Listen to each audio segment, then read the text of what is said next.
All right, I just finished this game and it felt really good. So why not make a quick overview or playthrough, kind of describing my thoughts, going through the game, kind of describing how I try to play McGinnis in general, because this is a fairly decent example of how you want to play a Spirit McGinnis build. Okay, we're in laning phase.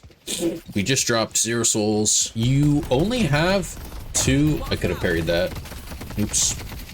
You only have 2 stamina bars starting out with McGinnis. Most heroes have 3. So with only 2 stamina bars, it's pretty important to stay back, keep your positioning fairly safe, be on the defensive here.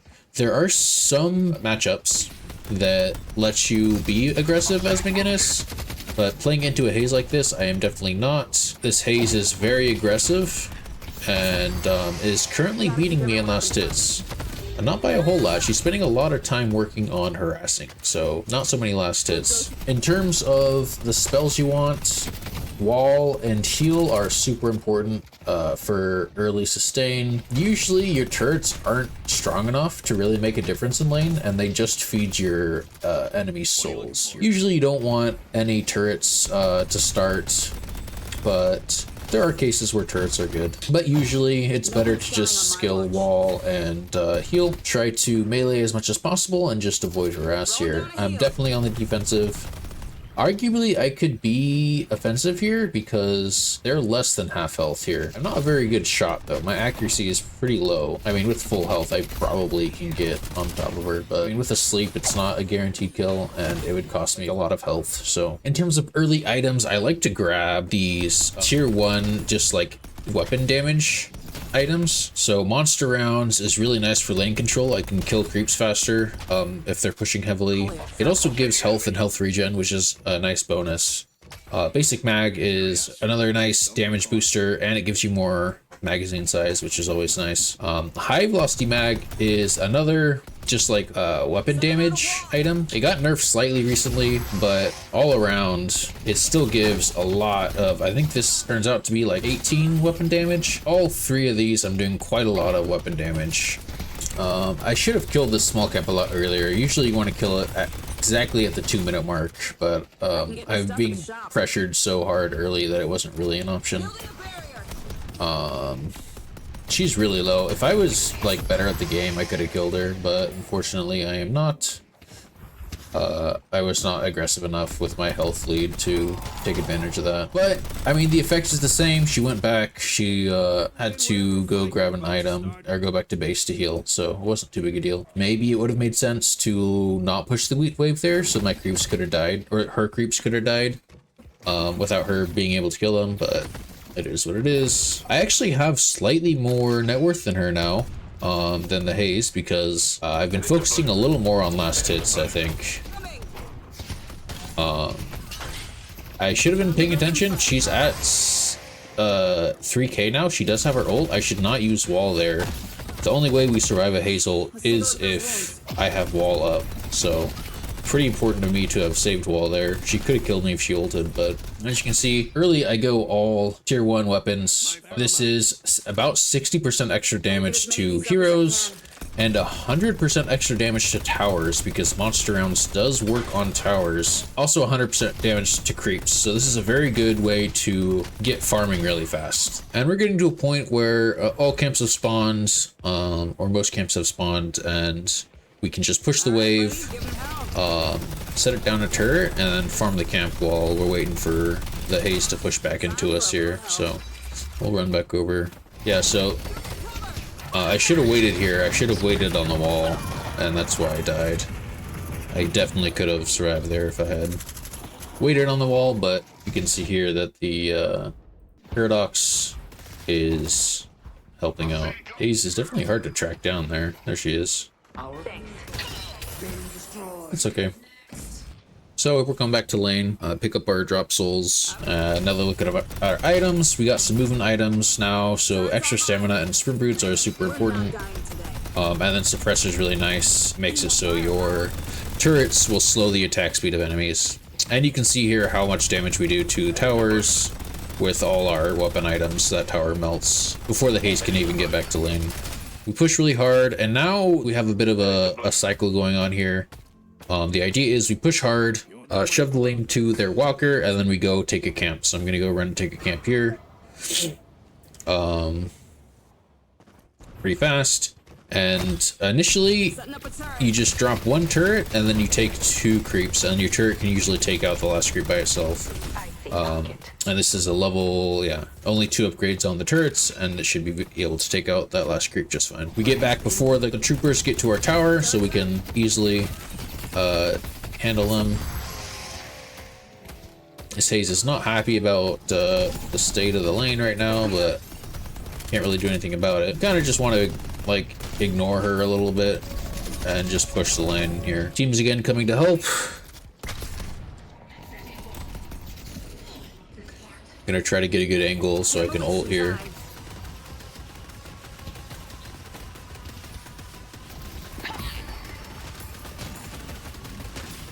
I'll push out the lane again. Hit this pocket a couple times with the ult.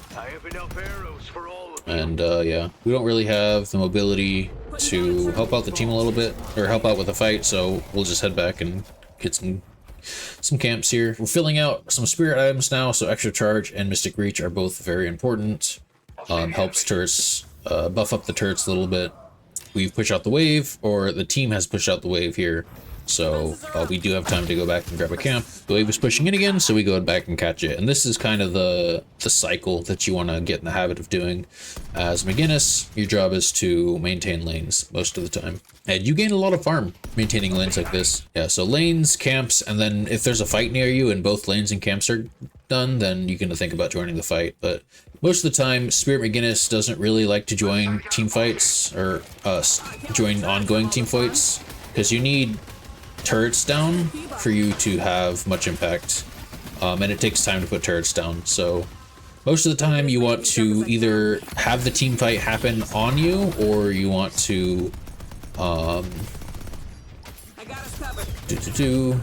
like draw them back into a nest of turrets. You don't really want to join a team fight and drop turrets because it takes time, and a lot of the time you don't have the luxury of doing that. So most of the time, if a team fight's happening, you want to be pushing. You want to be taking objectives and getting your team farm. So you can see I didn't really have anything else to add to that team fight. I was low on health. I'm gonna head back to base. Might as well grab a camp on the way. I want to fill out some more of these spirit slots. We got improved cooldown and rapid recharge as our newest items. Rapid recharge is very nice because it gives us a lot of turret charges. So with suppressor and rapid recharge, it becomes very hard for people to fight into our turrets, and it lets us push rather hard. So we catch this lane, we look for camps here. I see that this lane next to us is being pushed in, so nobody else is going to it, so I go and grab it here. This is a lot of farm. I kind of just ignore the pocket. If the pocket doesn't care about me, I don't care about him. There's no way I can catch him. And all I really care about is making sure they don't push into our tower. So, and this is another reason why movement items are pretty important. I'm kind of feeling the hurt right now because I don't have much movement. But being able to bounce between 2 lanes like this is really important. Now you see my other lanes pushing in, so I gotta go grab that. And this is how you get a lot of farm. Being able to take 2 waves or lane waves like this back to back is just gonna rapidly, the more lanes you can manage, the better. The more farm you get, because it's honestly so much faster than jungle camps. Once you have your turret maxed up, you can just put one into a small camp and it'll kill the small camp. You might have to shoot the small camp once for them to aggro, but once you do, it'll take care of the entire camp by itself. At this point, you can also put 2 turrets down for a medium camp, and that medium camp will be gone as well. So I had a choice here to either push this walker down here or take this big camp. I saw some fights were happening, but we're not currently engaged, so pushing into this walker would likely grab somebody's attention and put me in danger. I have a lot of unsecured, so I just decided to take this big camp. It was pushed in, so I wasn't really in danger of being attacked by the enemy team, because they were obviously busy with this walker. So no problem there. Putting down a turret. Now, I use my ult, so I don't have that to clear the camp, but I do have some turrets, so we'll use turrets to clear this camp here. And you can also see the lanes pushed in, so we place one more turret, then we go deal with this lane over here. And McGinnis is one of the fastest farmers in the game because of this exact reason you saw here. She is able to both farm camps and push lanes without actually being there. I see that whole big camp is gone now. We've upgraded our cooldown, so now we can cast more turrets. Superior cooldown, rapid recharge, and mystic slow are the big power spikes of the spirit build. This is important timing, and marks basically a point where I'm impossible to kill 1v1. If I have my turrets down, there's nobody in this game that can go on me and survive. So with that in mind, I'm going to look for an opportunity to take the first walker that I can. And I do see that people are fighting. Yes, I also see a lot of camps up, so I think I get camps here, mostly because I recently saw haze. Maybe it would have been better to go take this walker here. Yeah, because a lot of people are fighting. I think I do choose to go take this walker a little late. So, right there I could have been a little more active and gotten this walker, but if I remember correctly... Oh, yeah, this is where... this is something else you can do. I noticed they weren't currently fighting, so I just placed 2 turrets and a heal it, and I left. And you can see how much damage the walker's taking just from that. And the pocket's there to deal with that, but we got like a good amount of damage off without much danger to ourselves. If laning phase went better and that haze hadn't been so oppressive, I might have been able to take objective sooner. Also, a lot of the time when you're pushing, it's okay to die. I was playing this game a little more defensively than I probably could have. I think it worked out. I was able to keep up with farm pretty easily with this method. Most of the time, if I want to push aggressively, then I'll do it when there are no more camps on my side and I have nothing else to do. I see another fight happening. The walker's half dead. This is my chance to take this walker. So you always want to start placing turrets as you walk up. It kind of sucks when you've only placed like 1 or 2 turrets and they go on you.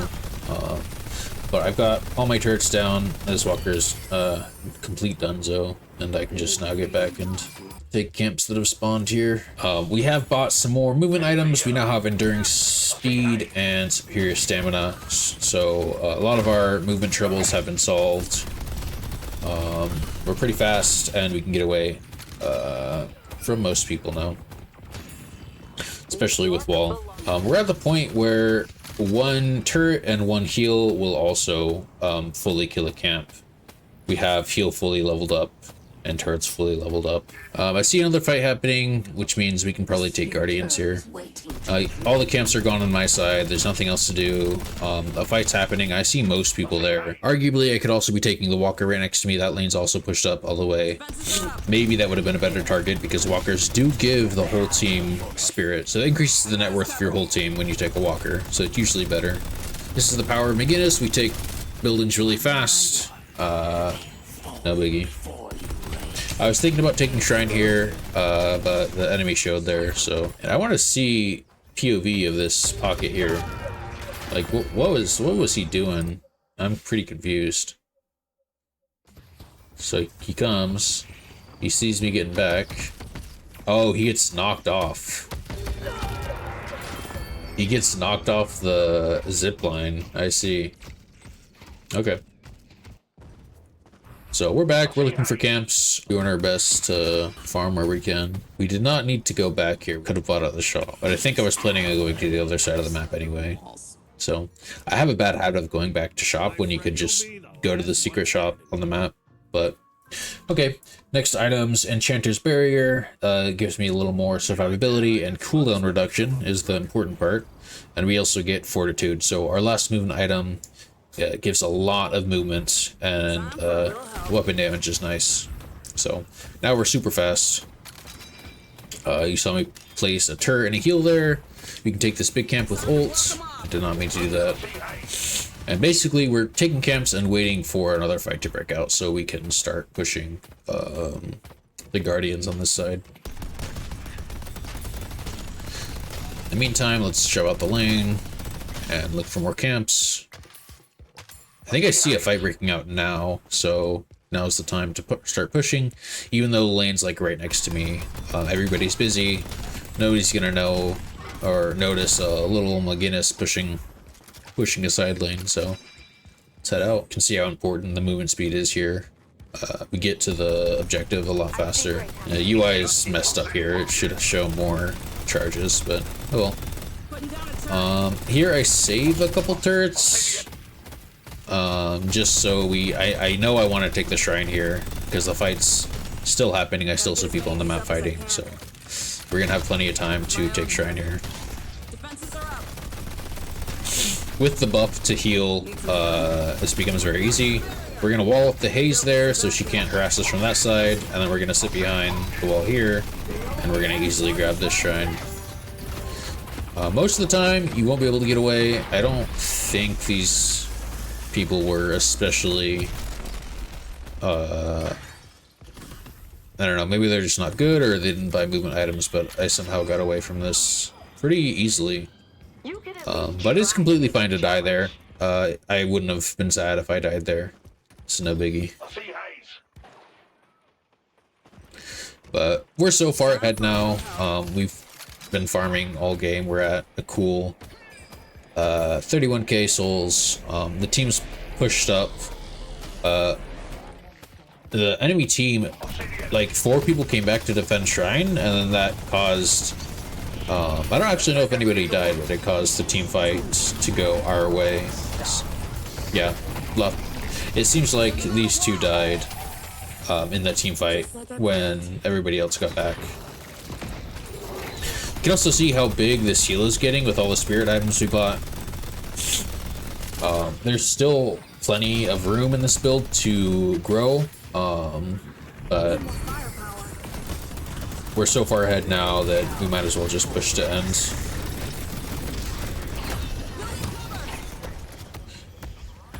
Put down this heal. This heal is so strong now. The AoE is just massive. Really clutch Kelvin ult. That was really good. You can see how much heal we're getting, and that's the last of the Guardians there.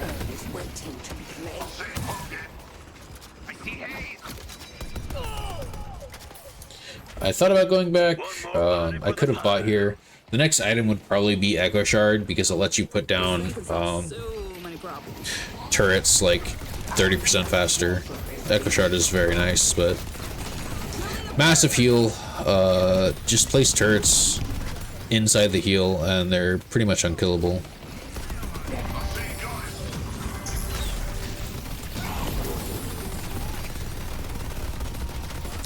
And now that we have so many spirit items, like heal is on, like, available off cooldown.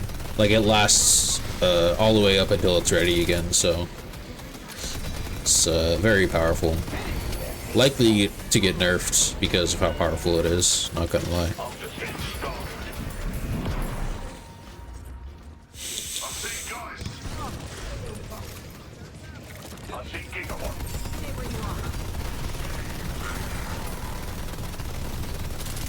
So, closing out the game, we had a good amount of impact.